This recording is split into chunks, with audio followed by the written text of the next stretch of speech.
বেশ কিছু জায়গায় আপনারা লক্ষ্য করেছেন, কালকে নির্বাচনী সম্প্রচার যখন হয় ফলাফল হঠাৎ করে বন্ধ, 2 ঘন্টা 4 ঘন্টা লাপাত্তা। এগিয়ে আসেন তিনি হাজার হাজার বুথে, শেষের দিকে গিয়ে তিনি ফেল, নাই, তাকে খুঁজে পাওয়া যাচ্ছে না। আবার হয়তোবা অল্প কিছু বুথে কষ্ট করে তাকে ছাড় দিয়ে নির্বাচিত ঘোষণা করা হয়েছে, যেটা অবাস্তব। আবার আমাদের কাছে ডকুমেন্ট আছে, বিভিন্ন জায়গায় রেজাল্ট শিটের উপর কষামাজা করা হয়েছে, পরিবর্তন করা হয়েছে। কিছু কিছু আসনে দ্বৈত নীতি অবলম্বন করা হয়েছে। নাসিরউদ্দিন পাটোয়ারির আসনের ব্যাপার আপনারা সবাই জানেন, এটা আমাকে বড় করে আর বলতে হবে না। সেখানে কি হয়েছে, সেন্টার দখল করে একজন নেতার আপনজনের নেতৃত্বে সেখানে যা হয়েছে তার সাক্ষী এই দেশবাসী, বিশ্ববাসী, আপনারাও। আমরা জেনেছি আপনাদের কারণে।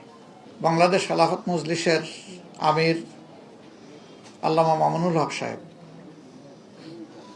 নাসিরউদ্দিন পাটোয়ারির ওখানে যে কারণে অন্য একজন প্রার্থীর পক্ষে ব্যালট অ্যাকসেপ্ট করা হয়েছে, ঠিক একই কারণ বিদ্যমান থাকা সত্ত্বেও মৌলানা মামুনুল হক সাহেবের পক্ষে এটা অ্যাকসেপ্ট করা হয়নি। তো এক দেশে কি 2 আইন চলবে? নির্বাচন কমিশন কি এক এক জায়গায় এক একটা আইনের প্রয়োগ করবে একই বিষয়ে? এটা এখন বিশাল প্রশ্নের ব্যাপার। আমাদের সেক্রেটারি জেনারেল সহ বেশ কিছু আসনে এই ধরনের ব্যাপার আছে।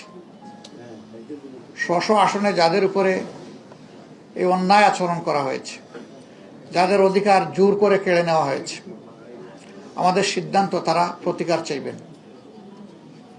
সুনির্দিষ্ট সময়ের ভিতরে যদি আমরা প্রতিকার পাই তাহলে এক কথা, কিন্তু যদি না পাই তাহলে এখানেও আমরা বাধ্য হব আমাদের পথ ধরতে। আমরা আশা করব নির্বাচন কমিশন শুভবুদ্ধির উদয় হবে এবং তারা ন্যায় ইনসাফ করবেন। না করলে দায় তাদেরকে নিতে হবে। আমরা এখনো বলবো, দেশকে আমরা ভালোবাসি, ভালোবাসার জায়গা থেকে আমরা দেশের শান্তি শৃঙ্খলা এবং দেশের ঐক্য চাই। আমাদের স্লোগানই ছিল ঐক্যবদ্ধ বাংলাদেশ। ঐক্যবদ্ধ বাংলাদেশে থাকতে হলে পরস্পরকে সম্মান করেই থাকতে হবে।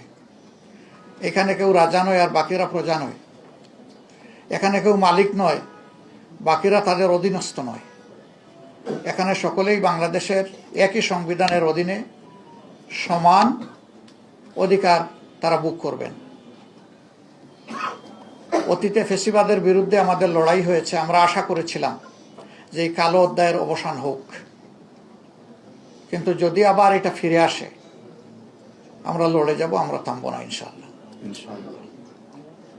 এখানে কোনো ছাড় দেব না।